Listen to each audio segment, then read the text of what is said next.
Today on the Dolby Institute podcast, the music of Mission Impossible Dead Reckoning Part 1. Joining us is composer Lorne Balfe, who returns to the franchise after his last collaboration with director Christopher McQuarrie on Mission Impossible Fallout. And once again, we welcome our guest host, music journalist Jon Burlingame, who sat down recently with Lorne to discuss the track. I'll let Jon take it from here. Our guest today is the amazingly prolific Scottish composer Lorne Balfe. In just the last 5 years, he has scored such blockbusters as Black Widow, Top Gun Maverick, Mission Impossible Fallout, and the television series His Dark Materials. And now he's done what may be his biggest, grandest movie ever, Mission Impossible Dead Reckoning Part 1. Welcome, Lorne Balfe. Yes, and had a child and had COVID twice. All in this same period. Yeah, I think the child was the most stressful thing compared to everything else. I can believe that. So, Lorne, let me start by asking, when did you begin work on Dead Reckoning? Maybe even before the pandemic? I think yes, it's got to be before the pandemic. It's got to be 3 years, 3 and a bit, because Chris and I were in LA. When you say Chris, you mean Chris McQuarrie? McQuarrie, yes. I'm going to just say McHugh. The director. McHugh and I met for supper in LA. He told me the story. He also gave me the relief in knowing that I was coming back. That was the biggest thing. And then told me about the story. And then I think probably the next day I started writing. So this is at least 3 years ago. Yes. We did stop. We moved on to Top Gun for a year and a half or something like that. So it was. So we did do other things, but right from the beginning, McHugh kind of had this clear vision about the music and wanting to kind of go. He'd been listening to a lot of Sibelius. So I knew that the classics were kind of going to be a part of it instead of the usual. I always find it funny talking to you, Jon, about the world of Mission due to the fact you know it like the back of your hand. You write about it. So anything I say is going to be either wrong or the wrong period of time. But it's always kind of Mission has always had a bit of a nod to the 60s and that kind of retro genre. So he was very, he had been listening to classical music, and Sibelius was a kind of an inspiration. So the romanticism of that period of time of those composers, and Rachmaninoff, and so that was kind of that world. That was the beginning of the DNA, basically. So that's a very different approach than you needed to take on Fallout, right? Yes, because I think Fallout, there was no kind of real briefing about what the style of the music was. It was more kind of just talking about the film, watching the film, and then writing it. And I think that with this, there was something there, and it kind of moved. And of course, the subject matter of it, being kind of technology based. I did kind of go through a spell of experimenting more with the electronic side, but it weirdly just did not work. The concept worked, but then when you put it to the pictures, it was weird. It just didn't work. So that's why that kind of whole concept of the entity is very kind of old school Poltergeist, Goldsmith. It's very kind of those atonal woodwind clusters, whereas before we had been playing with electronic sound design. But ultimately, you really wind up with the traditional sort of symphonic orchestra as your primary soundscape, right? Yes, I think there's always an underbelly of protection of some low frequencies there and some synths backing up the low end and manipulation going on, but no, it's a very organic score compared to Fallout, that's for sure, and also I think there's more fun in it. there wasn't kind of the humor that was in that's not in Fallout. There's humor in this film, and more cat and mouse. So I think there was McHugh and I, our favorite film is Ghost of Mrs. Muir. That's a wonderful film and score. And score. So that was an inspiration about that tone of the old school Hollywood, and which is, that's where they took their reference points from, was the classic, the romantic composers. So but also that way of playing, it's the musicians they get toed off when they play like that these days a lot of the time.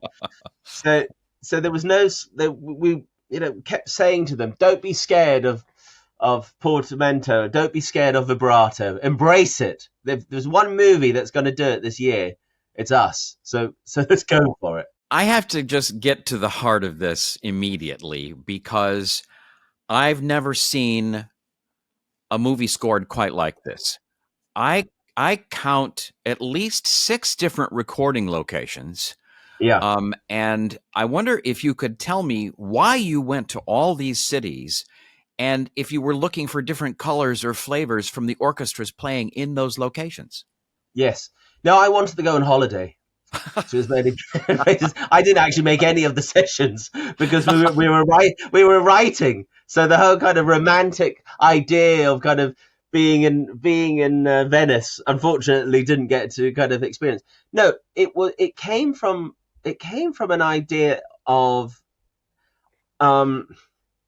so much effort and time and contribution, and when the crews go on set to record, it becomes a family there. And when they were recording in Venice and Rome, I just kept thinking about, gosh, it's funny how we get choirs, and I tried to do it, but we couldn't. It wasn't possible because we were at the beginning of COVID with Black Widow, because I was wanting to record the choir in Russia, because if they're going to sing in Russian, they're going to get it straight away.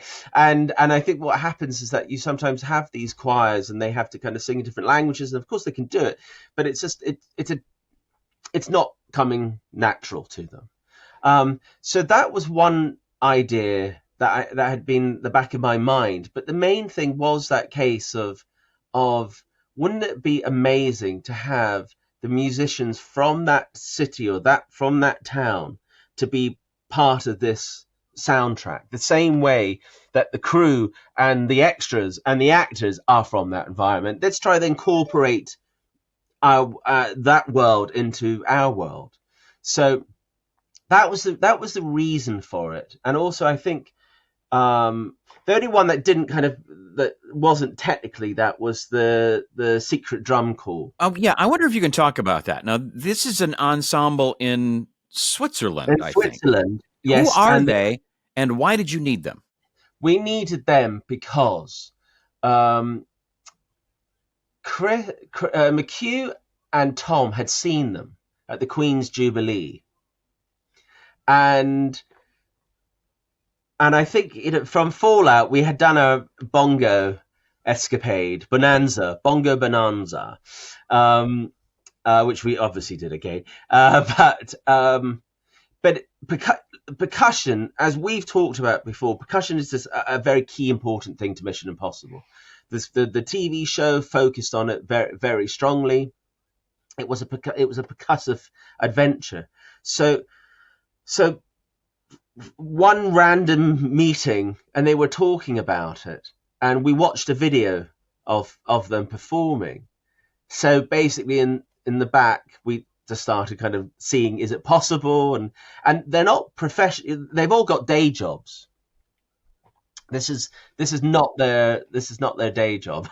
They're accountants, they're lawyers, they're doctors. So it's not easy to kind of just say, let's book them, because they've got lives and they do some touring. And it was just that percussive nature of the precision, where even though that there are no notes or pitch notes, there's a music sensibility to it, and it's the same. And that really is what Mission is. You've got probably that and Terminator. Can't think of many other where the theme is rhythm based, that you don't need the tune on top. You can literally just bang it on the table and you know what it is. So that was the reason of getting them involved. And then I found out they had actually they had played part of their repertoire. They had done it about 6-7 years ago, Mission Impossible. But all the players have changed since then, so the new ones didn't know it. But that was the reasoning, and then that kind of created this new color and vocabulary to it that kind of wasn't there. So you hear it in the beginning, but mainly at the end, where you have a breakdown of just the percussion. So you also went to Rome and Yes. Venice, amazingly. And Venice, yes. And what did you get in each of those places? We got in Venice. We recorded the choir there, which was fantastic. Rome was mainly orchestral. There was a bit of a Lego kit also going on, so that with the main titles and the end titles, everybody was kind of playing a different part, so that when our whole mix came together, you basically have a collection of everybody. Really? So you took all of those recordings from various locations and more or less combined them? Yes. Yeah. And then time, because there's such a big part of the film is in the airport, I wanted to try the record there, but it was just timing was difficult, and so my mission failed for that for that one. But no, it was really about trying to kind of, these films are a rarity, these blockbusters, and I think that, somebody said to me, "Oh, it's a gimmick." It's not a gimmick.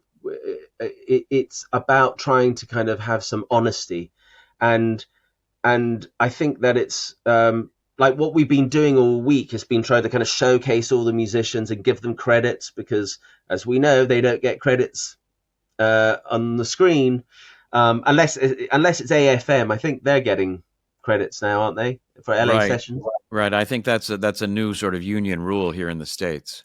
So, and also due to the fact there was over 550 musicians, we would have had to add another 4 minutes to the end crawl. But correct me if I'm wrong, 550? Isn't that a record for the number of musicians playing on any movie score? Who knows? I'm sure somebody will come out of the woodwork and say, I was on 556. But we didn't know that until about 2 weeks ago, and somebody kind of Ethan, who's on the team, started adding it all up, and then I think on top of that, you've got another 200 of the music team, arrangers, orchestrate. Again, they don't get credited half the time on screen. So you also went to Vienna and Budapest, which Yes. I thought was interesting. Again, Yes. why those locations, and what did you get from them?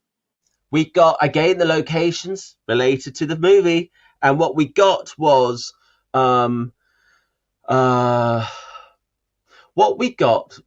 I think, different sensibilities. I think what's interesting with European recordings, what it used to be, and I don't think there's any other way to look at it. People used to go, they're cheap and that's it, and they're not very good.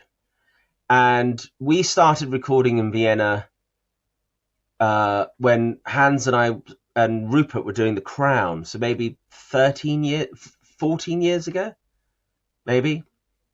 And that was the beginning of Synchron Stage, and the beginning of them. And it's like gone like this now.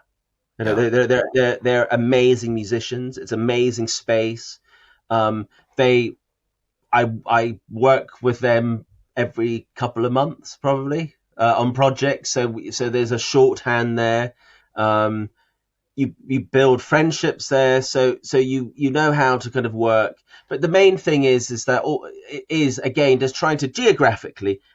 Wouldn't it be great to have them part of it? I think it wasn't trying to kind of bring in a kind of a regional tone of performance. The score went through different variations. The beginning in the desert was a bit more musically at one stage, maybe a bit more Middle Eastern, and that just, I think it just kind of it pulled you away from the kind of the storytelling. So the music changed in that.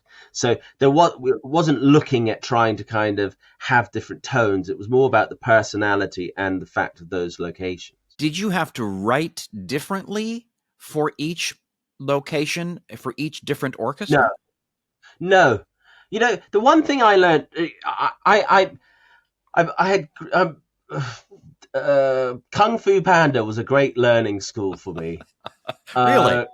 Yeah, but it made me realize I couldn't go out. I wasn't able to go and get my own career for a long time because I think on the first one, Henry Jackman was working on it with Hans and John, and I was working on something else for Hans, and I just remember kind of thinking, gosh, there's a lot of notes. There's a lot of notes there.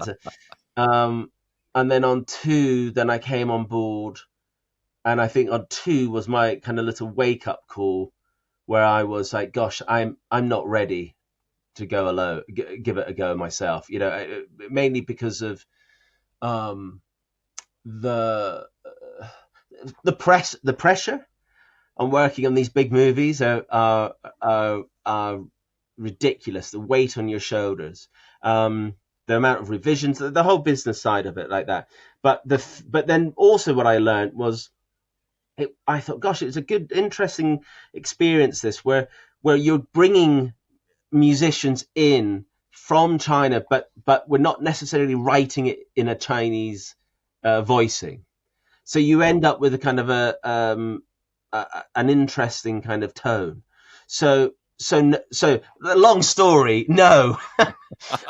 Actually, but that was the point with Panda 3. That was then the next learning thing, because I just remember thinking, oh my God, John Powell. This was first, I'd kind of gone through the school of Hans, where everything he writes is, from God. But then John is the same. And you're like, oh no, what am I going to do? This is going to be a hard nut. But no, it was about writing what felt right and writing what worked for the picture.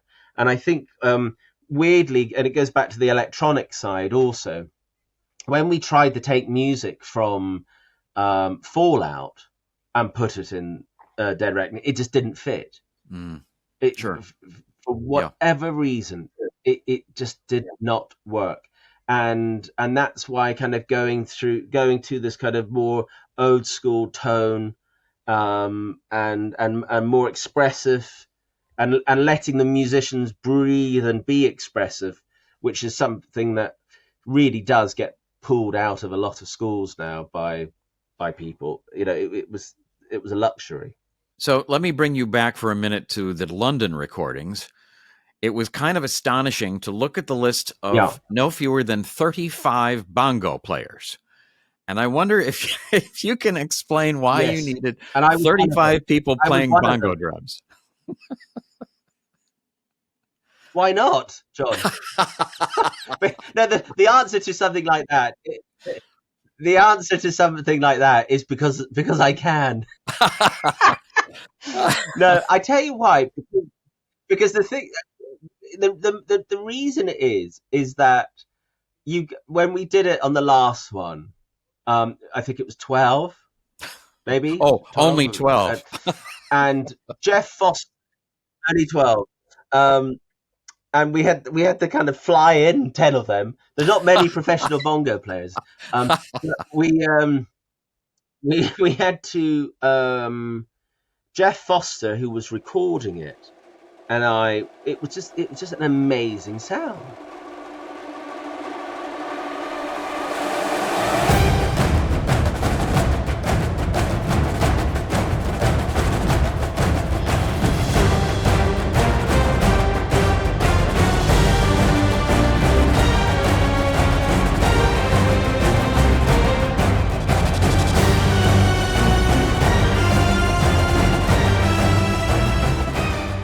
And of course, there's bongos in the original Mission Impossible theme. Right from the beginning. That's the, and I think we kind of did that in Fallout, where we had the longest bongo roll ever. I think it was like 3 minutes building up to the, there's some editing. There was kind of, spasms in the hands, but it was an acoustic thing that just in the hall at Air Lyndhurst, it was an amazing sound. And weirdly, we weren't going to go down the route of the bongos, because I thought, oh, well, we've kind of done it, and we need to kind of progress and move somewhere else. But then I remember this conversation with Jeff Foster, and we had talked about, wouldn't it be great if it was double the amount? And it was like, yes, let's do that. And look, the real reason for it is you're recording it basically in Atmos. You're recording it in surround. So there is there's a reason for why they're sitting in a certain way. Like the beginning and the end, it starts with one bongo player on your left, who in the cinema will be right at the back, and then so there is a sonic reason to it, and also it meant my utter frustration of being a failed percussionist at every conservatoire in Britain. I managed to play on it, and so did McHugh, and so did Eddie Hamilton, and Cecile, our amazing music editor. So that was a kind of a surprise for them. They didn't know that they were going to get to play on the opening titles for Mission Impossible. Lorne, obviously there's a great deal of action and suspense material. Yeah. I suspect needed for a movie like this. But when I think about the characters and the need to sort of, I'm sure, strike an emotional chord from time to time as we are getting involved with the story and the various different people who are in the story, you talk a little bit about what you had to do to sort of keep us riveted to the story and the people. Do you know what there's two, the main thing is the plot theme. Oh, talk about that, will you? Because this is another Lalo Schifrin creation from the 60s. Yes. So the plot theme is, am I allowed to, can I play? Oh, can yeah. I play on I can play on my keyboard, can I? Oh, sure. It'll be bad.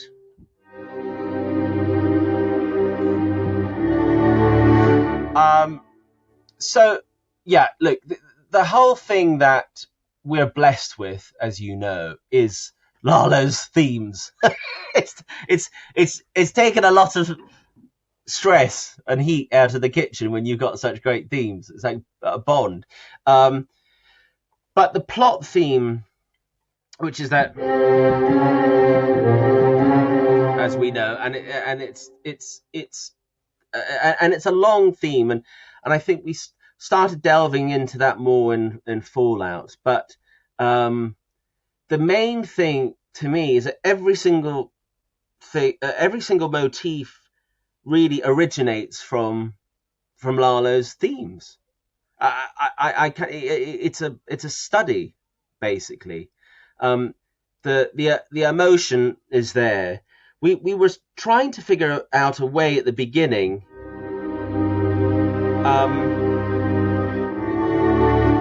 of how to make the main theme as if Sibelius had been writing it, or that kind of romantic thing. And the discovery was was adding one note to it. That seemed to be the kind of the key, because you've got the, and then by accident, due to the fact I'm a bad player, I started to kind of,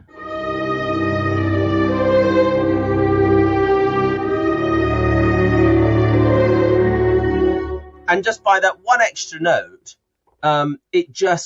it made you feel in the world of Mission, but it allowed you to be romantic without that kind of that straightforward jump. But the main thing was in the plot concept also gets manipulated to become Grace's theme. So you've got you've got a bit of this.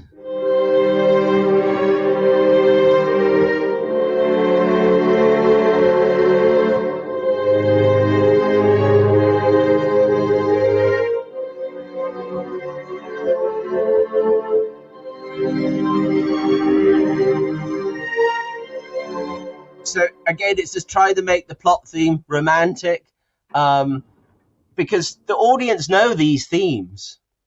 Why cheat and them? expect them? I think. I think so. I do. I buy a ticket. I want to kind of. I want to kind of be. I want to feel connected to them. So the plot theme is very important, and then again, it's that it's kind of figuring out that main. But we had something that came from Fallout, but we kind of progressed it, and it was just a simple chord progression for Ethan that had kind of been started on.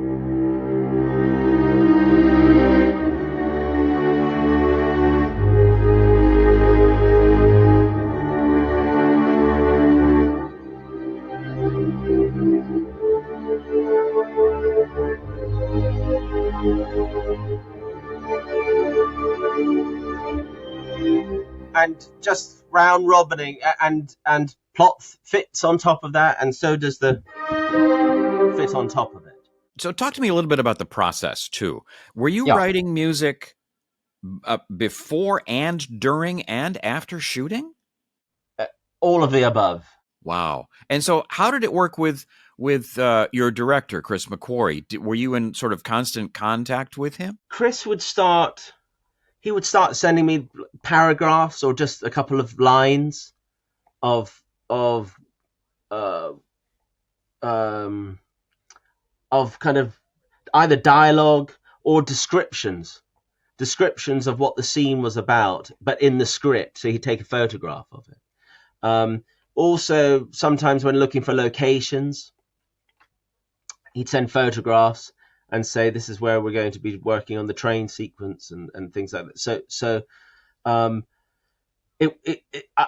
lot of suites get created, and a lot of music gets forgotten, lost in the abyss of hard drives. And the funny thing is that, some friends of mine that are composers say it's crazy that how much you've written, but there is a reason to it, because it will lead to something else. And I think lots of people would love to know how involved Tom Cruise is in the music process.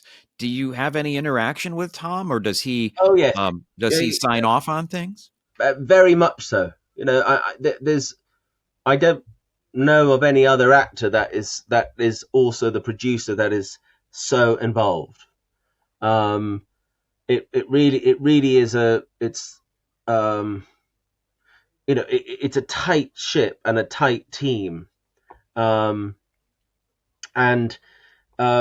he knows Ethan better than any of us. and he's experienced throughout every movie the audience's reactions to this music and how it's been used. So that's a very important kind of wealth of knowledge to be picking into, because you go through this process and you sometimes think, gosh, you've used the theme way too many times, and then you have a test screening and the audience disagree. They say, yeah, it's fine, and then it comes out, and then social media kicks in, and it's like, why did you use it so many times? In fact, what was fascinating to me about your Fallout experience was that you found a way, I think, to take those Lalo themes and deconstruct them and then put them back in a fresh way that really worked for that movie. And again, I think works really well here. It's kind of astonishing to me how many ways you figured out to sort of reinterpret a theme from 50 years ago. There's plenty more. There's Really? no, no. Look. I have to say that this has come from an amazing education in orchestration and arranging from Hans. I learned a lot about how to kind of dissect something and use it so that there is that the audience feels connected to it, and it doesn't. There's a phrase that he'd always say to me about if I was doing something and it started just not being connected to the theme or something, he'd just say Balfe's grazing again, and it just meant that I'm off on a hill, just not really connected to the music. It's just wandering. It's wandering music, and I think that Top Gun was another great example. I'm not saying it's a great example, but we tried using ostinatos from Danger Zone. That was used in it throughout it, so you're constantly feeling connected to it, and it's just not lots of new ideas that you're homing in on. What is iconic to this? You've got Harold's da da da, which again, modernizing that, it was like, oh, actually, that's the hook. You don't need to do the rest of the theme. So the whole Dark Star sequence, you just needed to use that because that gives you the tingles. So how much music did you record for Dead Reckoning Part 1? Well, not 15 hours. I wrote 15 hours. No, recorded, I think maybe we had about 32 recording days, maybe, Wow. in London alone. Wow. But I would safely say 4 hours, 4 or 5. Wow. I think so. Yeah. Yeah, and the movie's 163 minutes, and a lot of it is, I think, scored. But again, it's the filmmaking process now. You're wanting your test screenings to be as perfect as possible. Yeah. So you're getting as much of the score into it, incorporating as much as you can of that, and also that you're dealing with perfectionists, and sometimes on a movie that'll do happens, and you just kind of move on. And I think that what happens with this is, and this team, is that you can come out of a screening and go, the first 10 minutes doesn't work musically. Let's give it another go. We have time, so let's give it a go. So have you started on Dead Reckoning Part 2? No. When? Well, I think the whole, everything's, the strike situation's a difficult thing. Right. It's all my projects at the moment are on hold. So then you can go back on vacation. Well, I've got yeah, I don't get a tan like this in a studio. There's always something to write. There's the never-ending musical that all of us have been trying to do for 15 years, and then there's the never-ending opera, which I think I gave up and I basically turned it into the music to Dark Materials because I thought this is never going to happen. But no, I listen, it's going to affect everybody, and but yes, I've got 3 films where who knows what will happen. Well, Lorne, thank you for sharing your Mission Impossible experience with us today. Can't wait to see what you come up with next, and great to see you again. And I apologize for my keyboard playing. I've brought the caliber down. Pleasure talking to you, John. Thank you. Thank you, John. And many thanks to Lorne for joining us on the podcast today. And an extra special thanks to our friends at Paramount for putting this conversation together. Be sure to check out Mission Impossible Dead Reckoning Part 1, now playing at a theater near you. You can find links to the tickets, as always, in our show notes. And speaking of Mission Impossible, if you haven't already, be sure to check out our episode on the sound of Dead Reckoning Part 1 with picture editor Eddie Hamilton, supervising sound editor James Mather, and re-recording mixer Chris Burden from just a short while ago.